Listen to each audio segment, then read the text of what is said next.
Nós tivemos aqui em São Paulo nesta sexta-feira uma ampla divulgação, apresentação por parte do governo de São Paulo em relação à reclassificação das regiões que compõem o estado, com novas diretrizes e também restrições para a população de modo geral já a partir de hoje, né? Quem está conosco vai conversar sobre o assunto no Bastidores do Poder com você, conosco, ouvinte da Rádio Bandeirantes, do Bastidores do Poder, o secretário estadual de Desenvolvimento Regional, Marco Vignoli. Secretário, muito boa noite para o senhor, seja bem-vindo mais uma vez aqui à Rádio Bandeirantes, tudo bem? Boa noite, Cristiano, boa noite, Bruna, boa noite, ouvintes da Rádio Bandeirantes, prazer participar com vocês. A última vez minha aí foi no dia 31 de dezembro, finalizei o ano bem e agora começo aqui com vocês também. Então, e foi comigo, hein, secretário? É verdade, é verdade. Eu bem falei, estaremos juntos em 2021, dito e feito. É verdade.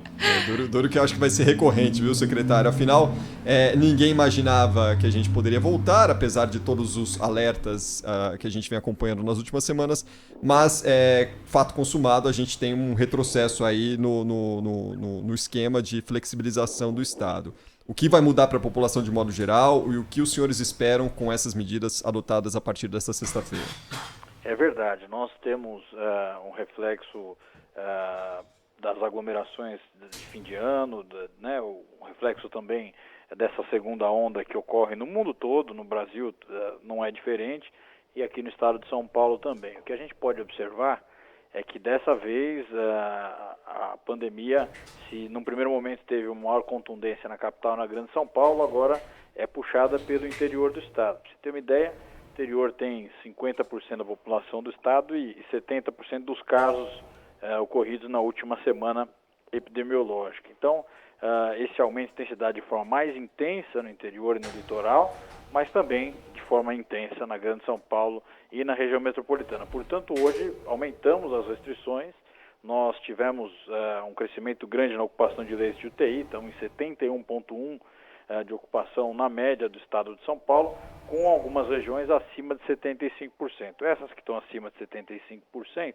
que são as regiões de Barretos, Bauru, Franca, Marília, Presidente Prudente, Sorocaba e Taubaté, vão estar todo esse período, né, nessa próxima quinzena, na faixa vermelha, que é aquela que permite somente serviços essenciais, enquanto que o restante do estado, que engloba a Grande São Paulo e aqui a capital, fase laranja, né, portanto o regramento da fase laranja, com uma nova questão. Todos os dias a partir das 20 horas, vale até às 6 horas da manhã do dia seguinte as regras da fase vermelha, ou seja, só serviços essenciais, e também nos finais de semana esse regramento. Então, sexta-feira, 20 horas até às 6 horas da manhã da segunda-feira, regramento de fase vermelha, somente serviços essenciais. Secretário, no fim do ano, tanto o senhor quanto alguns infectologistas que fazem parte do centro de contingência do coronavírus já haviam alertado que a gente viveria os piores dias do coronavírus, os reflexos das aglomerações do fim de ano, agora, nessa segunda quinzena de janeiro. O Marcos Boulos, inclusive, infectologista, membro do centro de contingência, diz que o nosso pior dia seria o dia 25 de janeiro, que é a próxima segunda-feira. Hoje, o Dr. João Gabardo disse que há uma morte a cada 6 minutos no estado de São Paulo. A gente ainda não chegou no pior, secretário? Vai piorar se a gente não cumprir essas medidas? Bom, da parte de ocupação de leitos de UTI, essa ocupação aumentou nos últimos 15 dias de 60% dos leitos ocupados para 71%. Então, se a gente seguir nesse ritmo, o cálculo feito aqui pelos especialistas é que em 28 dias a gente teria o sistema de saúde colapsado. É evidente que isso aconteceria se nós não aumentássemos o número de leitos de UTI, o que nós estamos fazendo, são 756 novos leitos que nós estamos colocando para a população do estado de São Paulo, para que esse sistema possa suportar esse período mais agudo, e no paralelo a isso, a necessidade de arrefecimento dessa evolução da pandemia, para que a gente tenha uma diminuição de casos, consequentemente de internações.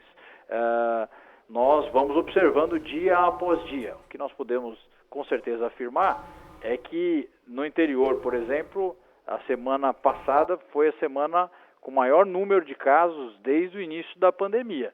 Então, foi uma semana de um pico muito forte. nós, com essas restrições que nós colocamos hoje, nós estamos trabalhando para que aquele tenha sido o ápice e que daqui para frente a gente possa ter um arrefecimento. Vamos observando no dia a dia e mobilizando a população para que possa compreender o momento que nós passamos, que é um momento de muita atenção. Secretário, em relação justamente ao fechamento e a passagem das cidades para a fase vermelha e aí a fase vermelha para todo o estado durante o período da noite. Quando houve esse movimento lá no fim do ano passado, a gente observou um certo pé atrás em relação às prefeituras e muitas, inclusive as prefeituras do litoral aqui de São Paulo, não obedeceram às orientações do governo do estado. E acho que talvez a gente possa, como o senhor citou, as aglomerações ali naquelas festas de fim de ano, podem estar ligadas às aglomerações nas praias também. Esse pessoal se movimenta durante esse período do ano aqui pelo interior de São Paulo, e isso gera os resultados agora. Em relação a essas prefeituras que não fecharam lá atrás e que agora se manifestam para fechar, ou que há uma expectativa para o fechamento, como que está, ou se há uma negociação ou uma conversa do governo de São Paulo com as prefeituras, justamente na parte de orientação, para que elas de fato agora obedeçam e sigam as orientações do Palácio dos Bandeirantes? É fundamental dizer que o conceito, claro, de que todos têm responsabilidade sobre a pandemia é fundamental para esse enfrentamento. Eu digo o conceito porque muitas vezes não é o que acontece na prática, mas governo federal, governo do estado, prefeituras, sociedade, todos têm responsabilidade nesse combate à pandemia. Portanto, nós estamos aqui há meses trabalhando embasados com a ciência, com o centro de contingência, tomando decisões muitas vezes duras, mas necessárias para que o sistema não entre em colapso, para que a gente possa ter a pandemia sob controle no nosso estado, e a colaboração desses prefeitos é fundamental. Não adianta a gente esperar que o vírus possa dar uma folga para nós no período de Réveillon, por exemplo. Isso não acontece. Então, essa mobilização é fundamental. Muitas vezes a gente tem feito posicionamentos duros por entender que essa responsabilidade deve ser algo a todo tempo impulsionado por nós também, cobrado por nós, para que a gente possa ter as medidas do Plano São Paulo e do resguardo à vida colocadas em prática, né? Eu estou sentindo, pelo diálogo com os prefeitos nesse início de ano, um avanço importante e as medidas têm sido implementadas. Temos ainda um verão pela frente, portanto, a atenção redobrada. Secretário, na coletiva houve também um anúncio referente à educação, a volta às aulas, que foi prorrogada para o dia 8 de fevereiro. O governador deixou claro que no dia 1º, como estavam previstas, as escolas serão abertas, mas a presença dos alunos não será obrigatória de forma presencial. Há diversos especialistas em educação falando que há um prejuízo imensurável em ter tido um ano com escolas fechadas, especialmente para os mais pequenos, que precisam desse contato com as outras crianças. Há também os que vão prestar vestibular, enfim, escola fechada por um ano, a gente sabe muito bem o que acontece. Por que novamente prorrogada essa reabertura, secretário? Sendo que o próprio secretário de Educação, Rocieli Soares, já tinha cantado a bola que as escolas reabririam independente da fase em que nós estivéssemos no Plano São Paulo. Por que é que se entendeu que as escolas não poderão reabrir novamente? Quais vão ser os prejuízos? Bom, evidentemente que esse conceito de que a educação é uma prioridade, que é um bem essencial de todos e tem que buscar a todo momento o seu funcionamento, é algo presente aqui no governo e colocado a todo momento. O que aconteceu agora foi, de fato, esses índices, essa segunda onda de forma tão contundente, os números crescentes aqui no estado de São Paulo e, portanto, a segurança para a gente poder ter um modelo de volta às aulas, mas que tenha a saúde respeitada das crianças é fundamental. Dentro disso, o Centro de Contingência tem dialogado a todo momento com a Secretaria de Educação e esse diálogo entre Secretaria de Educação e Centro de Contingência foi o que entendeu que esse modelo era o mais adequado para esse momento da pandemia. Secretário, só para a gente finalizar, acho que tem muita gente se questionando o porquê de impor um horário limite. A Prefeitura de Guarulhos, por exemplo, no fim do ano, nos shoppings, fez diferente. Abriu os shoppings por 24 horas para que, com horário ampliado, o público ficasse disperso e não houvesse aglomeração dessa forma.